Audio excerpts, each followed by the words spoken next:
உங்கள் வீட்டு மாடியில் இருந்தபடி இரவு வானத்தை பார்த்து ரசிக்கும் பழக்கம் உள்ளவரா நீங்கள்? அப்படி பார்க்கும்போது நட்சத்திரம், கோள்கள், நிலவு மற்றும் சேட்டலைட் போன்றவை இன்னும் கொஞ்சம் பக்கத்தில் கிட்டக்க தெரிஞ்சா நல்லா இருக்குமே அப்படின்னு நினச்சிருக்கீங்களா? அப்போ இந்த வீடியோ உங்களுக்காகத்தான். இந்த வீடியோவில் உங்கள் விருப்பப்படி குறைந்த செலவில் ஒரு நல்ல தொலைநோக்கியை உருவாக்க தேவையான அடிப்படை விஷயங்கள் இதில் சொல்லியிருக்கேன். இந்த வீடியோவை ஸ்கிப் பண்ணாமல் பாருங்கள். இதில் சில கணக்கீடுகளையும் சொல்லி வச்சுருக்கேன், அவசியம் தெரிஞ்சுக்கங்க. இந்த வீடியோவின் முடிவில் கண்டிப்பாக ஒரு நல்ல தொலைநோக்கியை உருவாக்கக்கூடிய திறன் உங்களுக்கு கிடைக்கும், அதுக்கு நான் உறுதியளிக்கிறேன். வாங்க வீடியோக்குள்ளார போகலாம். தொலைநோக்கினா என்ன? நம் கண்களால் நம்மை சுற்றியுள்ள பொருட்களை பார்க்கும்போது அது எவ்வளவு தொலைவில் உள்ளதோ அந்த அளவுக்கு சிறிய உருவமாக தோன்றும். சில ஒளியியற் கருவிகளை கொண்டு இதை நம்ம பெரிய உருவமாக மாற்றி கண்ணுக்கு அருகில் கொண்டு வந்து பார்க்கலாம். அப்படிப்பட்ட கருவிகளில் ஒன்று தான் இந்த தொலைநோக்கி. இப்போ நீங்கள் பார்த்து கொண்டு இருக்கக்கூடிய ஃபுட்டேஜ் எல்லாமே நம்ம உருவாக்கிய தொலைநோக்கியிலேருந்து பதிவு செய்யப்பட்டது. இது சுமார் 25 மடங்கு பெரிய உருவங்கள். இந்த ஆப்ஜெக்ட் நம்ம தொலைநோக்கியிலிருந்து 3 கிலோமீட்டர் தொலைவில் உள்ளது. அப்புறம் இன்னொரு கொஷின், இப்போ நம்ம பார்த்து கொண்டு இருக்கக்கூடிய இமேஜ் எல்லாமே கொஞ்சம் மங்களாகவும் கொஞ்சம் ஆடியும் தெரியுது அப்படின்னு பார்க்கலாம். அதுக்கு வேறு காரணம் ஒன்றும் இல்லை. கரெக்டாக செல்ஃபோனை ப்ளேஸ் பண்ணுறது கொஞ்சம் கஷ்டமாக இருக்குது. அதுவும் இல்லாமல் இந்த செல்ஃபோன் 16 மெகா பிக்சல் தான் கேப்சர் பண்ணோம்.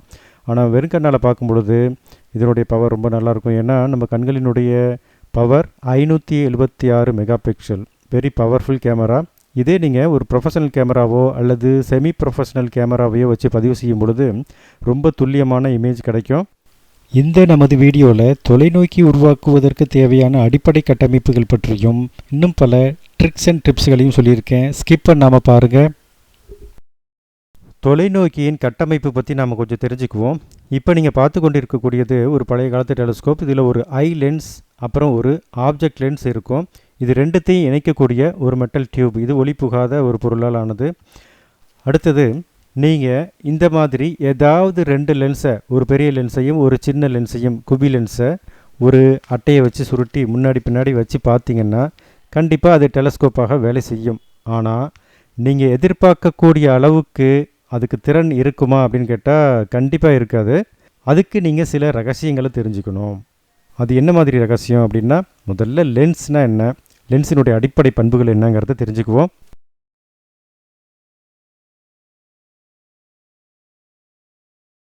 இப்போ பல்வேறு வகையான லென்ஸுகள் இங்கே இருக்குது. இதில் மையப்பகுதி தடிமனாகவும் ஓரங்கள் மெலிதாகவும் இருக்கக்கூடிய இந்த லென்ஸை தான் நம்ம குவி லென்ஸ் அப்படின்னு சொல்கிறோம். இந்த குவி லென்ஸுக்கு ஒரு பிரத்யேகமான ஒரு பண்பு உண்டு. அதாவது தன்னிடம் வரக்கூடிய ஒளிக்கற்றையை ஒரு குறிப்பிட்ட தூரத்தில் ஒரு புள்ளியில் குவிக்கக்கூடியது. இதனால் இது குவி லென்ஸ் அப்படின்னு சொல்கிறோம். அடுத்தது பார்த்திங்கன்னா, நல்ல திக்கான லென்ஸ். ஓரங்கள் தடிமனாகவும் மையப்பகுதி பார்த்திங்கன்னா குழிவாகவும் இருக்கும். இந்த லென்ஸ் குழி லென்ஸ் அப்படின்னு சொல்கிறோம். இது ஒளிக்கற்றையை குவிப்பதற்கு பதிலாக விரிவடைய செய்யும். இந்த லென்ஸையும் நாம் பயன்படுத்துவோம்.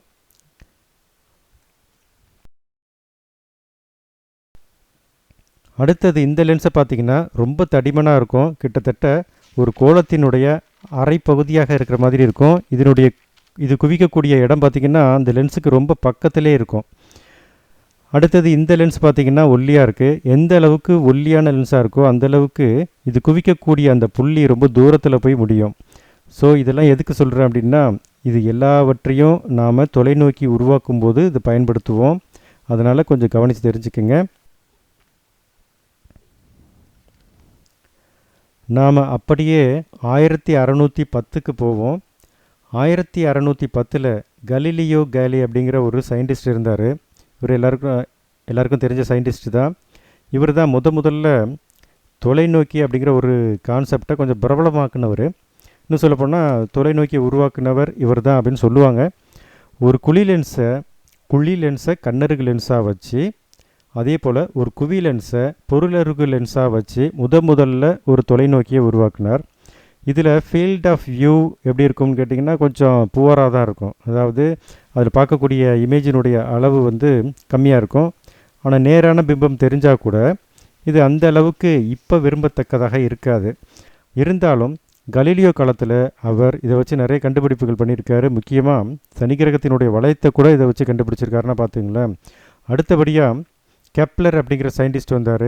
இவர் 2 குவி லென்ஸை பயன்படுத்தி தொலைநோக்கியை உருவாக்கினார். இதில் ஃபீல்ட் ஆஃப் வியூ நல்லாயிருக்கும். உருவங்கள் வந்து தலைகளை தெரிஞ்சால் கூட நல்ல தெளிவான பிம்பமாக நமக்கு கிடைக்கும். இப்போவும் இதை அஸ்ட்ரானாமிக்கல் டெலஸ்கோப்பாக நம்ம யூஸ் பண்ணிகிட்ருக்கோம். இப்போ நம்ம செய்ய போகிறதும் இதுதான்.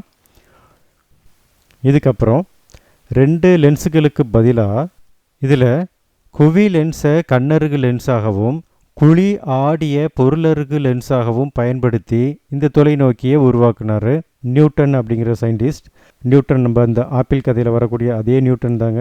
இதுபோல் குழிந்த பரப்பை உடைய ஆடிகளுக்கு தன்னிடம் வரக்கூடிய ஒளிக்கற்றையை எதிர்ப்புறமாக ஒரு புள்ளியில் குவிக்கக்கூடிய பண்பு உடையது. லென்ஸ் போலவே இதுவும் செயல்படும். இதை பயன்படுத்தி தொலைநோக்கிகளை நாம் உருவாக்கலாம். இந்த தொலைநோக்கியில் என்ன ப்ளஸ் பாயிண்ட் அப்படின்னு பார்த்தீங்கன்னா, இதனுடைய காஸ்ட் வந்து ரொம்ப கம்மி. ரொம்ப பவர்ஃபுல்லான தொலைநோக்கியை உருவாக்கலாம். இப்போ அஸ்ட்ரானமியில் அதிகமாக யூஸ் பண்ணிகிட்டு இருக்கக்கூடிய தொலைநோக்கிகளில் இது ரொம்ப முக்கியமான ஒன்று. அதுக்கப்புறம் ரீசெண்ட் டேயில் டெவலப் ஆகிருக்கக்கூடிய ஒரு தொலைநோக்கி, ஒரு குழி ஆடி, அதுவும் இல்லாமல் அந்த ஆடிக்கு ஈக்குவலான சைஸில் இருக்கக்கூடிய ஒரு குவி லென்ஸ், இது ரெண்டுத்தையும் பயன்படுத்தி ஒரு டெலஸ்கோப்பை உருவாக்கி இப்பயும் பயன்படுத்திகிட்டு இருக்காங்க. இதுதான் கேட்டோட் டயாப்ட்ரிக் டெலஸ்கோப் அப்படின்னு சொல்லுவாங்க. இது ரொம்ப பவர்ஃபுல்லாக இருக்கும். ப்ரொஃபஷ்னல் அஸ்ட்ரானமர்ஸ் எல்லாம் இதை தான் யூஸ் பண்ணுவாங்க. இப்போ நீங்கள் பார்த்த இந்த 3 டெலஸ்கோப்பில் நீங்கள் எதை வேணாலும் உருவாக்கலாம். ஆனால் கலீலியோ டெலஸ்கோப்பை உருவாக்கிறாதீங்க, அது விளையாடுறதுக்கு மட்டும்தான் யூஸ் ஆகும். ஒரு தொலைநோக்கி எப்படி வேலை செய்யுது அப்படிங்கிறத ப்ராக்டிக்கலாக செய்து பார்த்து தெரிஞ்சுக்குவோம் வாங்க. இப்போ நீங்கள் பார்க்கக்கூடிய இந்த படத்தை ஆப்ஜெக்டாக வச்சுக்குவோம். அங்கேருந்து ஒரு 10 அடி தூரத்தில் ஒரு குவி லென்ஸ் வச்சுருக்கேன். இதை ஆப்ஜெக்ட் லென்ஸ். அந்த ஆப்ஜெக்ட் லென்ஸினுடைய குவிய தூரத்துக்கு கொஞ்சம் தள்ளி இன்னொரு குவி லென்ஸ் வச்சுருக்கேன். இது ஐ லென்ஸ். இப்போ ஐ லென்ஸினுடைய மையப்புள்ளியையும் ஆப்ஜெக்ட் லென்ஸினுடைய மையப்புள்ளியையும் இணைக்கக்கூடிய நேர்கோடு எங்கே போய் முடியுதோ அந்த இடத்துல இருக்கக்கூடிய பொருட்களின் பிம்பங்கள் நமக்கு நல்லா தெளிவாக தெரியும். இப்படித்தான் ஒரு டெலஸ்கோப் வேலை செய்யுது. இப்போ நீங்கள் பார்க்கும்போது தெரியக்கூடிய அந்த இமேஜ் ரொம்ப பெருசாக ஒன்றும் இல்லையே, மேக்னிஃபிகேஷன் அந்த அளவுக்கு இல்லையே அப்படின்னு நீங்கள் நினைக்கலாம். இப்போ ஆப்ஜெக்ட் லென்ஸை நான் ரீப்ளேஸ் பண்ணுறேன். இப்போ பார்க்கும் பொழுது அந்த சிறிய படத்தில் இருக்கக்கூடிய ஒரு சின்ன பகுதி மட்டும் ரொம்ப நல்லா ஜூம் ஆகி நல்ல பெருசாக தெரியுது. இப்படித்தான் ஒரு தொலைநோக்கி வேலை செய்யுது. இந்த நுட்பங்களை நாம் புரிஞ்சுக்கணும் அப்படின்னாக்க 3 முக்கியமான விஷயங்களை பற்றி தெரிஞ்சுக்கணும். லென்ஸை பற்றி சில முக்கியமான விஷயங்களை நாம் தெரிஞ்சுக்கணும்.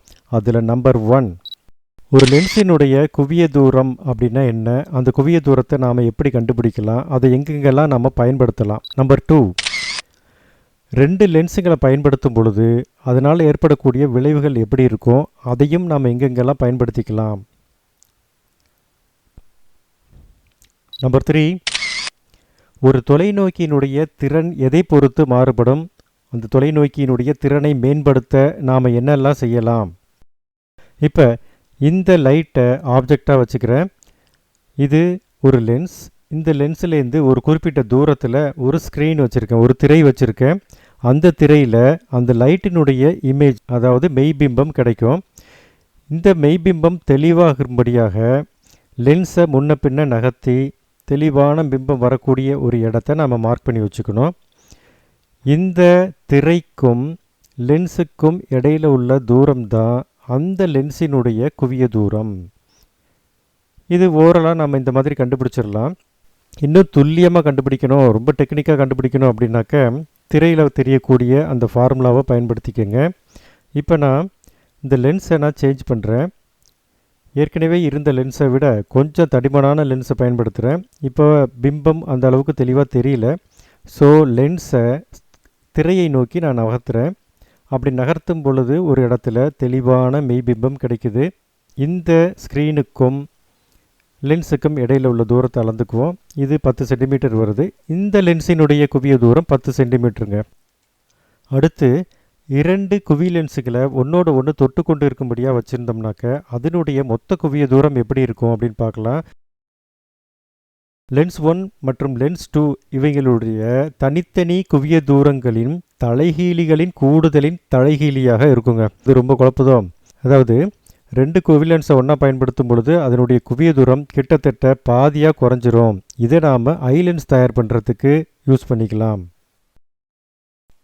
ஒரு தொலைநோக்கியினுடைய திறன் எதை பொறுத்து மாறும், எது அந்த தொலைநோக்கியினுடைய திறனை தீர்மானிக்கிறது அப்படின்னு பார்த்திங்கன்னா, ஆப்ஜெக்ட் லென்ஸினுடைய குவிய தூரத்தை ஐ லென்ஸினுடைய குவிய தூரத்தால் வகுக்க கிடைக்கும் ஈவு தான் அந்த தொலைநோக்கியினுடைய மொத்த திறன்.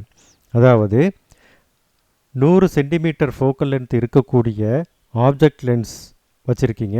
அதே போல் ஐ லென்ஸ் ஒரு 4 சென்டிமீட்டர் இருக்கிற மாதிரி நீங்கள் செட் பண்ணியிருக்கீங்கன்னு வச்சுங்களேன். அப்போ மொத்த பவர், அந்த தொலைநோக்கியினுடைய மொத்த power 100 divided by 4 is equal to 25. 25 மடங்கு பெரிய உருவத்தை இந்த தொலைநோக்கி நமக்கு காட்டும்.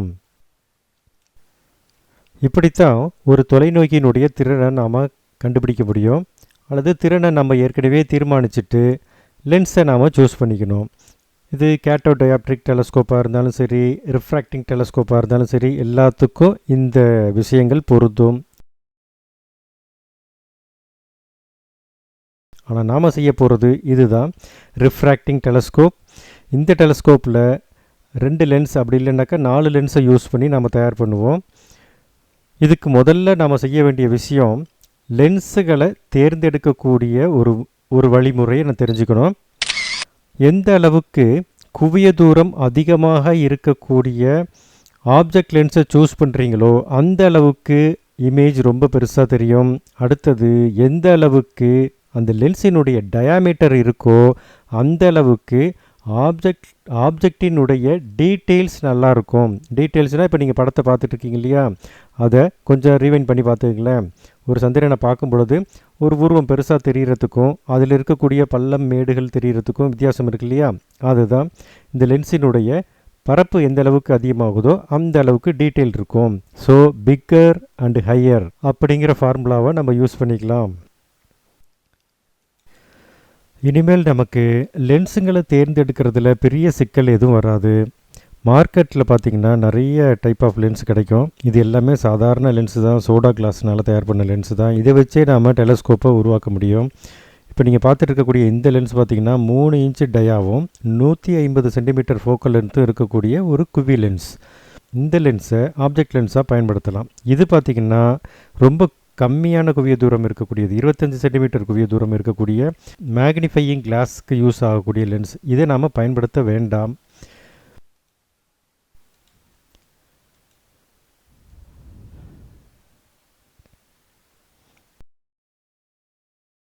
அடுத்ததாக ஐ லென்ஸை தேர்ந்தெடுக்கும் போது நம்ம எதையெல்லாம் கவனிக்கணும் அப்படிங்கிறத பார்த்துருவோம். மார்க்கெட்டில் மிக குறைஞ்ச குவிய தூரம் இருக்கக்கூடிய லென்ஸை தேர்ந்தெடுத்துக்கங்க. அது கூட அதிகபட்ச குவிய தூரம் இருக்கக்கூடிய ஒரு லென்ஸை கம்பைன் பண்ணி, இது பார்த்திங்கன்னா 10 சென்டிமீட்டர் குவிய தூரம் இருக்கக்கூடிய லென்ஸ், இது 100 சென்டிமீட்டர் குவிய தூரம் இருக்கக்கூடிய லென்ஸ். இது ரெண்டுத்தையும் கம்பைன் பண்ணிங்கன்னா உங்களுக்கு நல்ல எஃபெக்ட் கிடைக்கும். அது டெரஸ்ட்ரியல் டெலஸ்கோப்பாகவும் யூஸ் பண்ணலாம், அதே சமயத்தில் ஆஸ்ட்ரோனாமிக்கல் டெலஸ்கோப்பாகவும் இதை யூஸ் பண்ணிக்கலாம். இதனுடைய மொத்த பவர் எவ்வளோ இருக்குன்னு பார்த்தீங்கன்னா 10x கிடைக்கும். இந்த ரெண்டுத்தையும் கம்பைன் பண்ணும் பொழுது 10 மடங்கு பெரிய இமேஜ் நமக்கு கிடைக்கும்.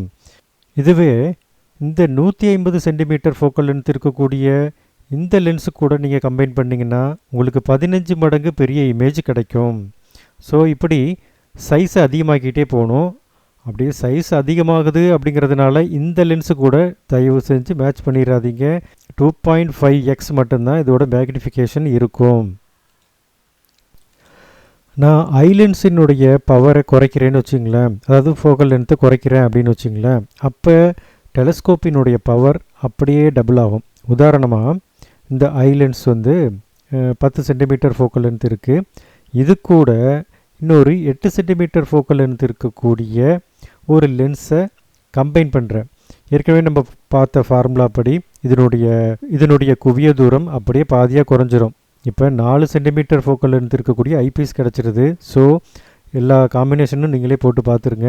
அடுத்தது இந்த மைக்ரோஸ்கோப்பில் இருக்கக்கூடிய ஐபீஸ் இருக்கு இல்லையா, இது நம்ம யூஸ் பண்ணலாம். இது ஐபீஸாகவே யூஸ் பண்ணிக்கலாம். இதனுடைய குவிய தூரம் பார்த்திங்கன்னா ரொம்ப கம்மியாக இருக்கும், 2 சென்டிமீட்டர் தான் இருக்கும். நம்ம ஏற்கனவே போட்ட அந்த காம்பினேஷன் படி இந்த லென்ஸ் கூட இதை கம்பைன் பண்ணிங்கன்னா எவ்வளோ பவர் கிடைக்கும்னு இமேஜினேஷன் பண்ணி பாருங்கள். இது 150 சென்டிமீட்டர் ஃபோக்கல் லென்த்து, தென் இது 2 centimetre focal length. So 150 divided by 2 போட்டிங்கன்னா 75 மடங்கு பெரிய இமேஜ் நமக்கு கிடைக்கும். இப்படி ஐ லென்ஸினுடைய ஃபோக்கல் லென்த்தை குறைக்க நமக்கு நல்ல பவர்ஃபுல்லான தொலைநோக்கி கிடைக்கும். இந்த லென்ஸை ஆப்ஜெக்ட் லென்ஸாக யூஸ் பண்ணி ஒரு டெலஸ்கோப் செய்கிறோன்னு வச்சிங்களேன். இது ஆப்ஜெக்ட் லென்ஸாகவும் இது 4 சென்டிமீட்டர் ஃபோக்கல் லென்த் ஐபீஸாகவும் வச்சு ஒரு டெலஸ்கோப் செஞ்சிங்கன்னா ரொம்ப பிரமாதமான இமேஜ் கிடைக்கும். ஏன்னா இது பெருசு மட்டும் இல்லை, இதனுடைய குவிய தூரத்தை கம்பேர் பண்ணும்போது ரொம்ப பெரிய மாற்றங்கள் ஒன்றும் இருக்காது. ஏன்னா இதுவும் 100 சென்டிமீட்டர் ஃபோக்கல் லென்த் இருக்கக்கூடிய லென்ஸு தான். ஸோ இதே அளவுக்கு இந்த சின்ன லென்ஸில் என்ன இருக்கோ அந்த அளவுக்கு தான் மேக்னிஃபிகேஷன் இருக்கும். ஆனால் டீட்டெயில் ரொம்ப அருமையாக இருக்கும். நீங்கள் பார்க்கக்கூடிய ஆப்ஜெக்டினுடைய டீட்டெயில்ஸ் ரொம்ப பிரமாதமாக தெரியும். ஸோ இந்த மாதிரி பெரிய லென்ஸுங்களை பயன்படுத்துங்க. அதே சமயம் நல்ல இதை விட அதிகமான ஃபோக்கல் லென்த் கிடச்சிச்சின்னா அதையும் பயன்படுத்துங்க. நீங்கள் ஒரு நிலவை பார்க்குறீங்க, அப்படி இல்லைனாக்கா தரையில் இருக்கக்கூடிய ஒரு பில்டிங்கை பார்க்குறீங்க அப்படின்னாக்கா அதில் இருக்கக்கூடிய டீட்டெயில்ஸ் எல்லாமே அருமையாக தெரியும். ஸோ இதை விட 3 மடங்கு அதிகமான லைட்டை இதால் அப்சர்வ் பண்ண முடியும். ஸோ இமேஜ் ரொம்ப தெளிவாக தெரியும். நிலவை பார்க்கும் பொழுது நிலா ரொம்ப அருமையாக தெரியும். அடுத்தது தொலைநோக்கியினுடைய அமைப்பை நாம் சூஸ் பண்ணும்போது, டிசைன் பண்ணும்போது 1-2 விஷயங்களை கொஞ்சம் சின்சியராக கவனிக்கணும். இப்போ ஃபோக்கல் லென்த்தை பற்றி உங்களுக்கு நல்லாவே தெரியும் இல்லையா? இப்போ 100 சென்டிமீட்டர் ஃபோக்கல் லென்த் இருக்கக்கூடிய ஒரு டெலஸ்கோப்புக்கு இந்த டியூப்பை நான் செலக்ட் பண்ணியிருக்கேன். 1 மீட்டர் நீளம் இருக்கணும் இந்த டியூப். அதேமாதிரி உள்பக்கத்தில் ஒளி எதிரொலிக்காதபடி ஏதாவது ஒரு கருப்பு நிற பெயிண்ட் அடிச்சிடணும். இதனுடைய முன்பகுதியில் லென்ஸை ஃபிட் பண்ணுறதுக்காக இந்த மாதிரி கப்ளிங்ஸு, தென் ரெடியூசர், இந்த மாதிரி ஐட்டங்களெல்லாம் நான் சூஸ் பண்ணி அட்டாச் பண்ணி வச்சுருக்கேன். இந்த முன்பகுதியில் இந்த ரெடியூசருக்கும் இந்த லென்ஸுக்கும் கரெக்டாக பொருந்துறதுனால இதையே நான் அப்படியே யூஸ் பண்ணிக்கிறேன். இதில் 2 லென்ஸை யூஸ் பண்ணி ஃபோக்கல் லென்த்தை நான் பாதியாக குறைச்சிருக்கேன். அதனால் இந்த இடத்த ஐ லென்ஸாக நம்ம யூஸ் பண்ணிக்கலாம் ரொம்ப ஈஸியாக. இந்த லென்ஸ் நழுவி வராமல் இருக்கிறதுக்கு ஒரு புஷ்ஷை வச்சு செட் பண்ணிட்டேன். இப்போ கண்ணுக்கும் லென்ஸுக்கும் இடையில் ஒரு கொஞ்சம் கேப் இருக்கும். அந்த மாதிரி கேப் கண்டிப்பாக வேணும் நமக்கு. அடுத்தது இந்த ஐ லென்ஸினுடைய குவிய தூரம் இருக்கு இல்லையா, அந்த இடத்துக்கும் ஆப்ஜெக்ட் லென்ஸினுடைய குவிய தூரமும் மேட்ச் ஆகக்கூடிய அந்த இடம் கொஞ்சம் அட்ஜஸ்டபிளாக இருக்கணும். ஏன்னா தூரத்துலேருந்து வரக்கூடிய ஒளிக்கு நம்ம கொஞ்சம் கிட்டக்க வச்சு பார்க்கணும். அதே மாதிரி கிட்டக்க உள்ளதுக்கு கொஞ்சம் அதிகமான தூரத்தில் வச்சு நம்ம ஐ லென்ஸை செட் பண்ணணும். அதனால் ஒரு டியூபுக்குள்ளார நழுவி செல்கிற மாதிரி இன்னொரு டியூபை கட் பண்ணி எடுத்துக்கிறேன்.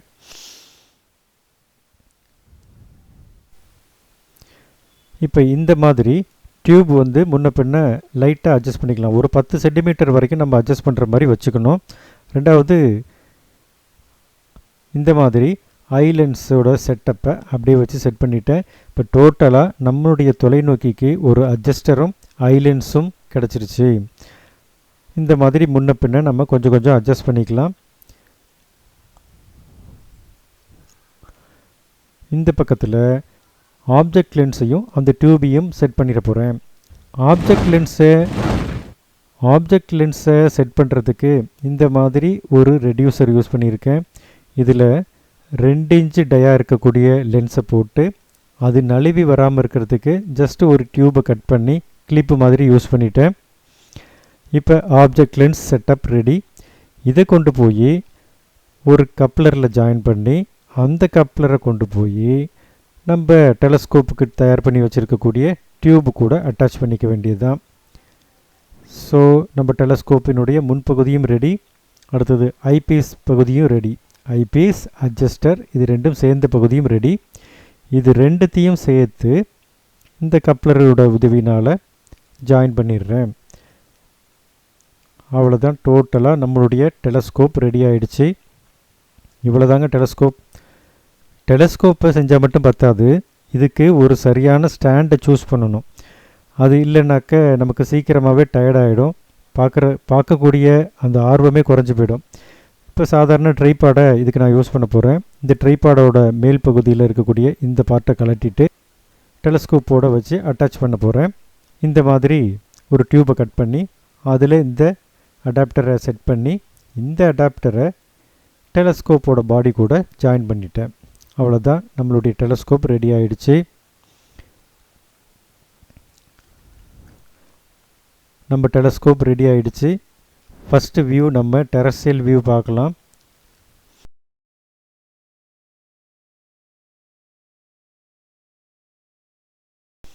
அந்த தூரத்தில் தெரியக்கூடிய அந்த மலை முகட்டில் என்னென்ன இருக்குது அப்படிங்கிறத பார்ப்போம்.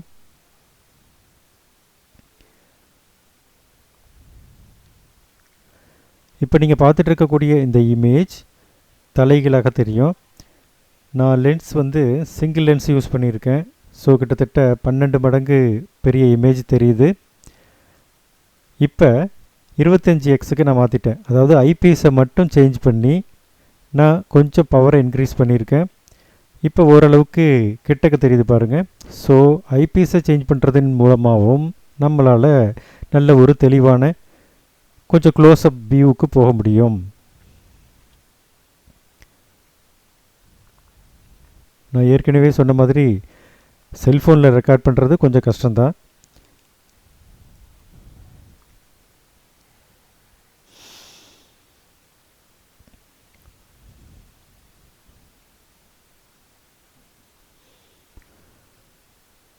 இப்போ நீங்கள் பார்த்துட்டு இருக்கக்கூடிய இமேஜ் 25 மடங்கு பெரிதாக்கப்பட்டது.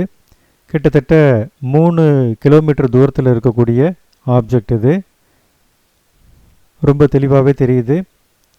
நீங்களும் செஞ்சு பாருங்கள். ஏதாவது டவுட் இருந்துச்சுன்னா கமெண்ட் பண்ணுங்கள்.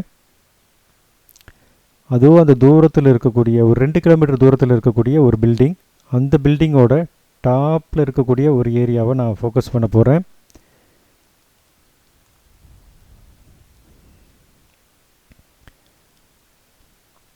இப்போ நீங்கள் பார்க்குறது அந்த பில்டிங்க்கு மேலே இருக்கக்கூடிய ஒரு ஓவர் ஹெட் டேங்க், வாட்டர் டேங்கோட மேல் பகுதியை நீங்கள் பார்க்குறீங்க.